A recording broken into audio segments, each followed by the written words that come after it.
अलैकुम वरहमतुल्लाहि वबरकातुहू। या अली मदद अलैहिस्सलाम। मेरा नाम सईदा नाज़िया ज़हरा है। प्यारे बच्चों, आप सब कैसे हैं? उम्मीद है आप सब ठीक हैं। आज मैं आपको बताऊंगी इमाम मोहम्मद बाक़र के बारे में।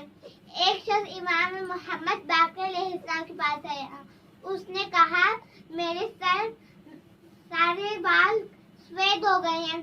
फिर इमाम ने अपना हाथ उस शख्स के सर पर फेरा, उसके बाल सारे काले हो गए। एक और शख्स इमाम के पास आया। उसने कहा, मुझे आंखों से सही से दिखता नहीं है। इमाम ने अपना हाथ से उस शख्स की आंखों पर ऐसे फेरा, उसकी आंखें रोशन हो गई। आज इमाम मोहम्मद बाक़र अलैहिस्सलाम की शहादत के मौके पर मैं नाज़िया ज़हरा इमाम ज़माना अलैहिस्सलाम की बारगाह में ताज़ियत पेश करते हुए मेरे मौला कबूल फरमाए और हमारे हक़ में दुआ।